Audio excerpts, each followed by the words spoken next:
Hi guys, this is Aarti. Today we are learn about the topic schizophrenia, which is very important topic for the psychiatry. And if you see the patients of schizophrenia in psychiatric wards, then you can easily understood the condition and these classic symptoms you can find in the patients. So let's start about the lecture. So schizophrenia, the term which is coined by the Eugen Bleuler in the 1908. Schizophrenia is the Greek word and it is split into the two words, that is schizo and the phren. Schizo and the phren.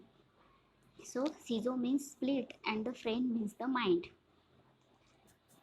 तो इसका मतलब हो गया split mind. Next we move to the classification of schizophrenia. According to ICD-10 schizophrenia F20 से F29 के under आता है.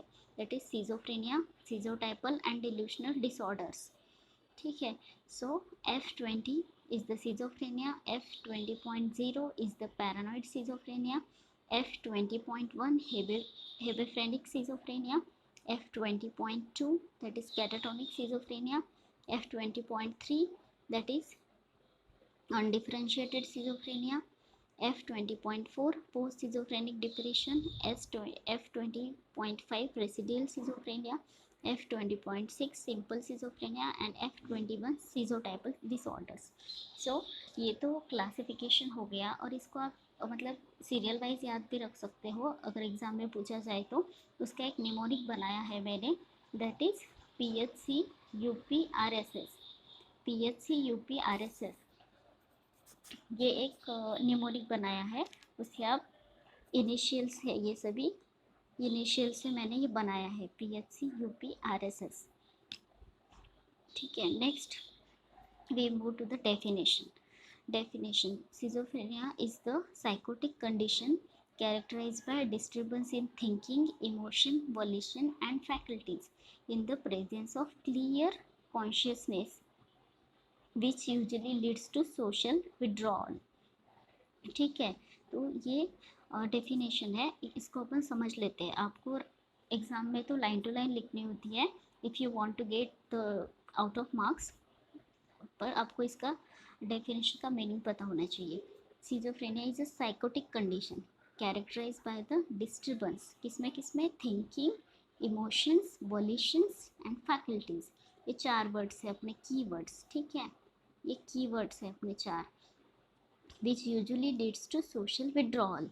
तो इससे क्या हो रहा है, पेशेंट की एक साइकोटिक कंडीशन है जिसकी वजह से उसके थिंकिंग में, उसके सोच में, उसके इमोशंस में, उसके फीलिंग्स में और उसके मोटिवेशन ओलिशन में क्या हो रहा है, कॉन्शियस के प्रेजेंट में डिस्टर्बेंस हो रहा है और उसका रिजल्ट क्या हो रहा है, वो सोशल विड्रॉल में जा रहा है. मतलब अगर कोई पेशेंट है सिजोफ्रेनिया का, मतलब नॉर्मल कोई पेशेंट है, अपना कोई फ्रेंड है और वो सिजोफ्रेनिया का शिकार हो रहा है, तो वो क्या करेगा, मतलब ऐसे ही कुछ अनाप शनाप बकेगा, इमोशन में चेंजेस आ जाएंगे उसको कितना भी मोटिवेट करूँगी तुम तो वो मोटिवेट नहीं होगा. तो ये सब देखने को मिलेगा. फिर उसकी वजह से क्या करेंगे अपन, उससे दूरी बना लेंगे. So which leads to the social withdrawal. Then next is the epidemiology.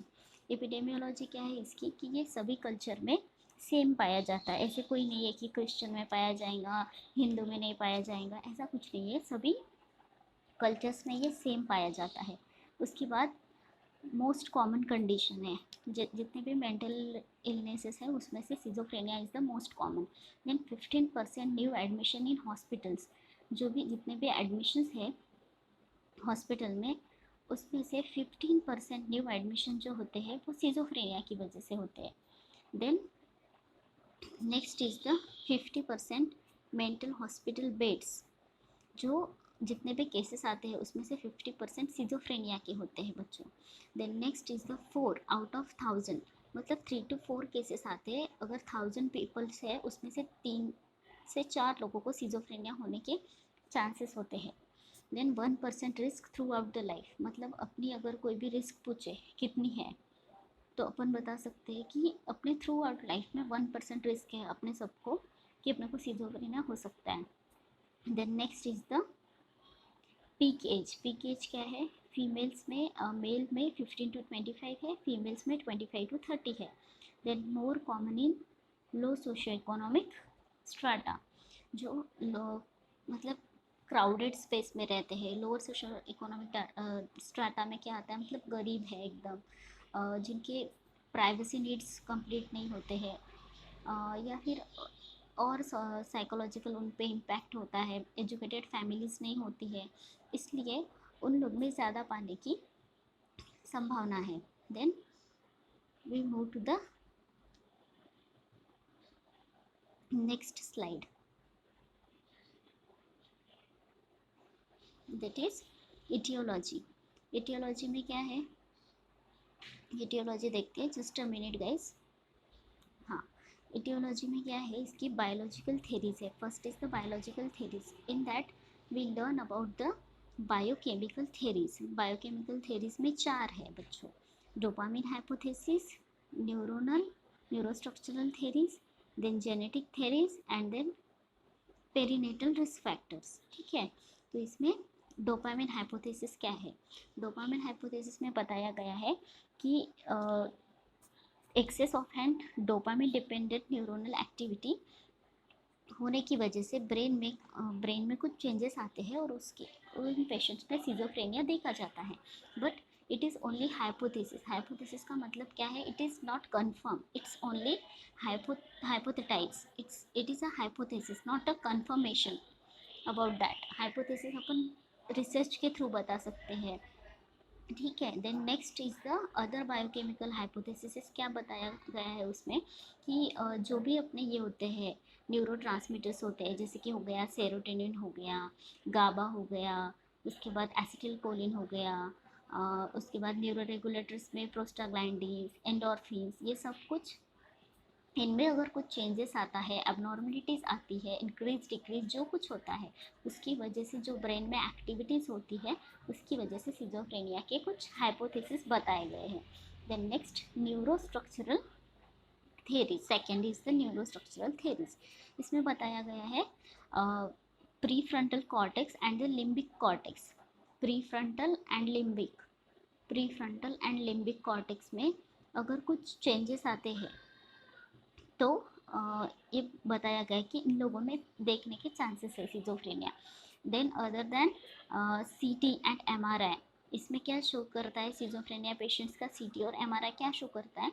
Decrease brain volume, lateral and third ventricle मतलब बड़ा होता है, lateral and third ventricle, that is second and third ventricle, and decrease brain volume and atrophy of frontal lobe. जो frontal lobe होता है अपना सामने का, उस पर एट्रोफी मतलब वो सिकुड़ जाता है, श्रिंक हो जाता है वो। देन सेरेबेलम भी एट्रोफी हो जाता है, and increase size of सल्का on the surface of brain. जो अपना ब्रेन होता है,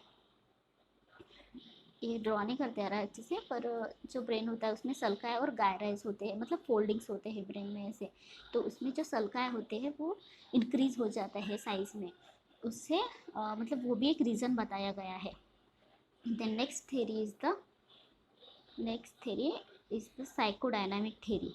ठीक है, साइकोडायनामिक थेरी में बताया गया है developmental theories, then family theories, 2 theories है। सॉरी, न्यूरो स्ट्रक्चरल के बाद है जेनेटिक थेरी। जेनेटिक थेरी में क्या बताया गया है कि मतलब कॉन्सेंगिनियस जो मैरिजेस होते हैं, कॉन्सेंगिनियस मैरिजेस मतलब क्या होते हैं?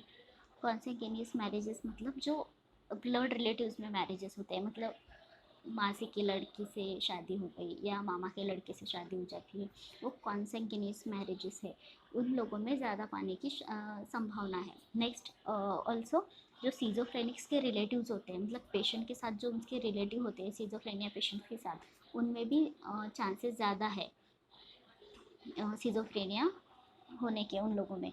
Then next is the perinatal risk factors. Perinatal risk factor में क्या है कि अगर मदर को इन्फ्लुएंजा होता है during her pregnancy periods, then also also complications हो जाते हैं ड्यूरिंग प्रेगनेंसी, ये सब रीजंस है उसमें। एंड जेनेटिक रिस्क फैक्टर्स में और भी कुछ है, उसमें एक है आइडेंटिकल ट्विंस अफेक्ट कितने होते हैं 50%।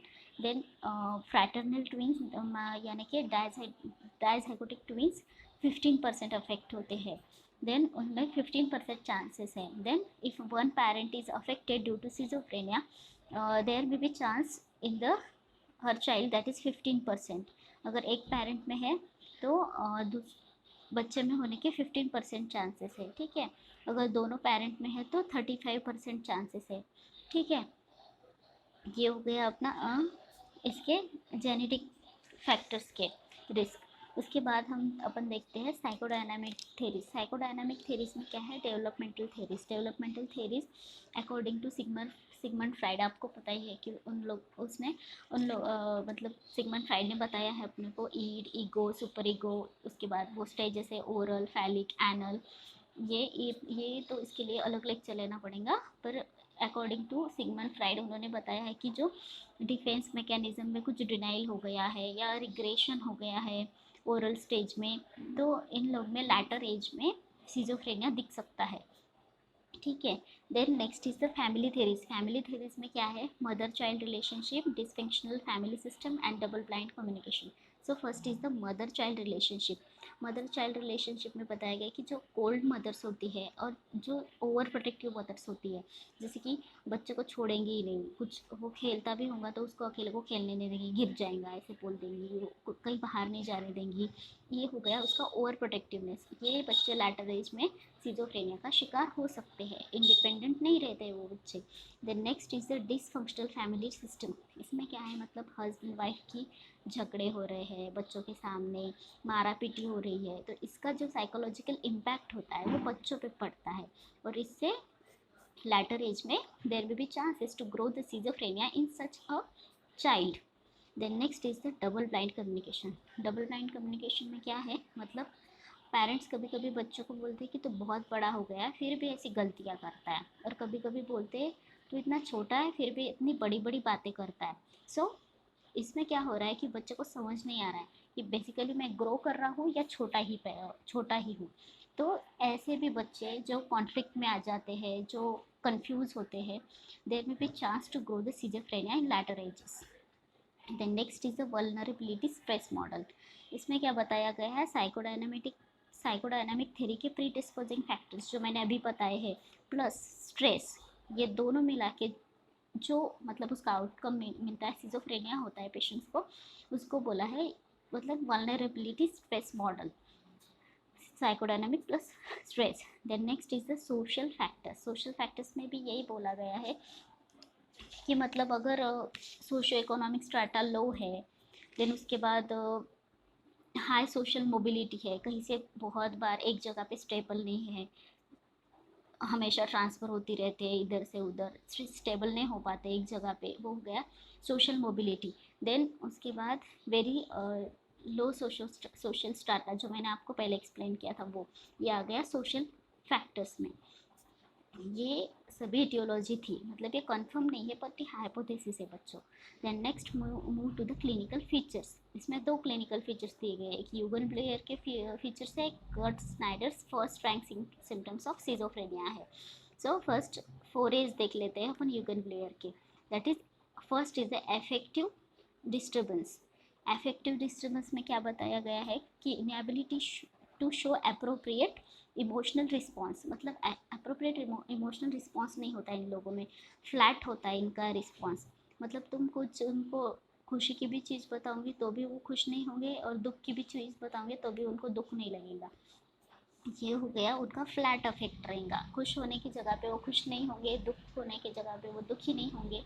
सो ये हो गया affective disturbance. Then next is the autistic thinking.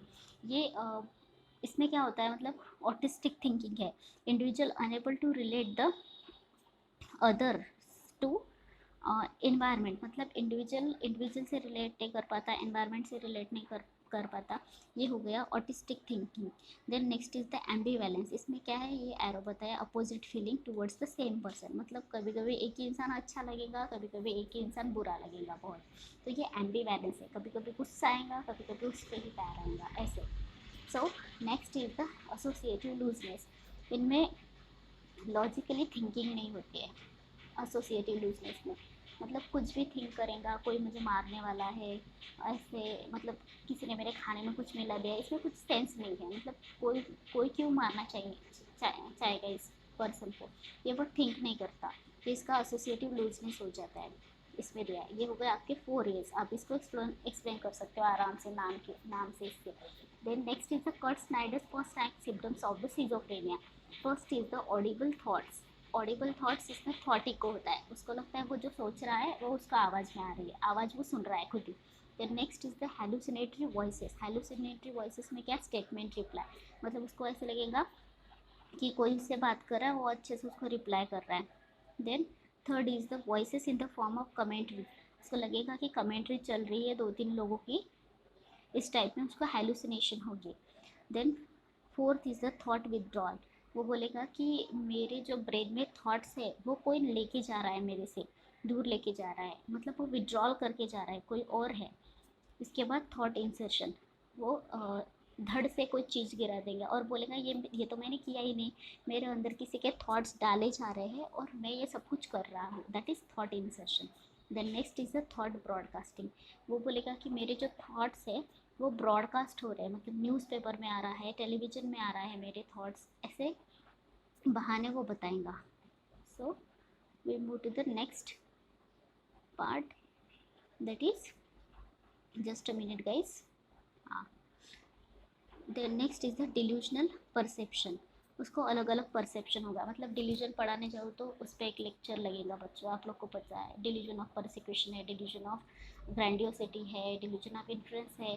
तो इसमें उसको फॉल्स अनशेकेबल बिलीफ होता है। मतलब आप कितना भी बोलोगे उसको कि तुम्हें कोई मारने नहीं वाला है, तेरी वाइफ का मतलब कोई एक्स्ट्रा मैरिटल अफेयर्स नहीं है, फिर भी वो सुनेगा नहीं। उसका वो जो बिलीफ है वो फॉल्स है, फर्म है, पर मतलब आप कितना भी समझाओगे तो वो समझेगा नहीं उस बात को, उसको लगेगा वही है, वैसे ही है, उसका वो परसेप्शन रहेगा। देन सोमैटिक पैसिविटी रहेंगे उसमें। देन मेड बोल act, made impulse and made affect. इसमें उसको लगेगा कि मेड एक्ट, कोई मेरे से करवा रहा है, मैं सुसाइड कर रहा हूँ, ऐसे नहीं बोलेगा वो, मेरे से कोई सुसाइड करवा रहा है, ऐसे बोलेगा। Then next is the made feeling, made affect. वो बोलेगा मुझे मतलब मैं फील नहीं कर रहा हूँ कुछ, कोई मेरे से फील करवा रहा है, वो रोएगा खुद ही और बोलेगा कि मैं नहीं रो रहा हूँ, मेरे से किसी ने रोने के लिए बोला है, मुझे फील हो रहा है रोने जैसा, लोग मुझे किसी ने फील करवाया है रोने का। ये उसके जो ये रहेंगे वो सब बहाने रहेंगे और उसको वैसे ही लगेगा, एक्चुअली वो फील करते रहेगा वैसे। Then next move to the positive and negative symptoms of schizophrenia. तो क्या होता है, अगर इनिशियल स्टेज है, एक्यूट स्टेज है, तो उसमें पॉजिटिव सिम्टम्स शो होंगे। अगर स्टेज क्रोनिक में चली गई है तो वो नेगेटिव सिम्टम्स शो करेगा। पॉजिटिव में कौन से सिम्टम्स है, delusions, hallucinations, excitement, aggressive behaviour, suspiciousness, possible suicidal tendencies. Delusions में एक्सप्लेन कर दिया है मैंने। फिर हेलुसिनेशन, कहीं रस्सी पड़ी रहेंगी तो बोलेगा ये सांप है, सांप है, सांप है, ऐसे। कहीं कुछ इमेज दिखेंगी, बोलेगा भूत है, भूत है, भूत है। Then next is the excitement. उसमें बहुत ज़्यादा कभी कभी एक्साइटमेंट रहेंगी, कभी कभी बहुत अग्रेशन आ जाएगा, किसी को मारने के लिए जाएगा वो। Then next is the suspiciousness. मतलब ऐसे देखते रहेगा, कोई मारने तो नहीं वाला है, खाना देखेगा, उसको खाएगा नहीं, दूसरे को टेस्ट करने के लिए देगा, इसमें कुछ मिलाया है दवाई, ऐसे बोलेगा। वो हो गया suspiciousness. Then possible suicidal tendencies. इन लोग में टेंडेंसीज तो होती है सुसाइडल टेंडेंसीज, ठीक है। Then next move to the negative symptoms, that is affective flattening. इनमें क्या होगा, अफेक्ट फ्लैट रहेगा पूरा, मतलब आप कितना भी उनको हंसा फ्लैट, कितना भी रोला फ्लैट। कभी कभी इनमें ये नेगेटिव सिम्टम दिखता है। Then next is avolition. Volitions miss होता है मोटिवेशन, एंड अवोल्यूशन में मोटिवेशन नहीं होगा उसको। So third is the attentional impairment. मतलब अटेंशन नहीं रहेगा, आप कितना भी बोलो उनको, अपने को लगेगा वो सुन रहा है, but it's not like so, वो कुछ सुनेगा नहीं। Then next is the anhedonia, inability to inability to pleasure, उसको ये नहीं होगा, प्लेजर नहीं, मतलब उसको किसी बात में प्लेजर नहीं आएगा। इनएबिलिटी टू एक्सपीरियंस प्लेजर, कुछ उसको कितना भी अच्छा बोलो आप, अपने को जिस बात में खुशी होनी चाहिए उसको उस बात में खुशी नहीं होगी, फ्लैट रहेगा अफेक्ट उसका। अनहेडोनिया, देन अलोगिया, कभी कभी मतलब कितना बात करो आप, एकदम अलौकिया हो जाएगा, एकदम स्पीच कम हो जाएंगी उसकी, लैक ऑफ स्पीच, कितना भी आप बात करो वो एक ही वर्ड बोलेगा या कुछ नहीं बोलेगा, फिर कंप्लीट लॉस या फिर अलौकिया हो जाएगा। ठीक है गाइज, तो ये तो हो गया आज के अपने लेक्चर के बारे में। इसके बाद अपन नेक्स्ट टॉपिक करेंगे इसके आगे, जो भी है इसका मैनेजमेंट, देन थेरेपीज जो कुछ है। सो आज के लिए इतना ही गाइज, चलो बाय। इस लेक्चर को लाइक शेयर और सब्सक्राइब कीजिए प्लीज़, थैंक यू।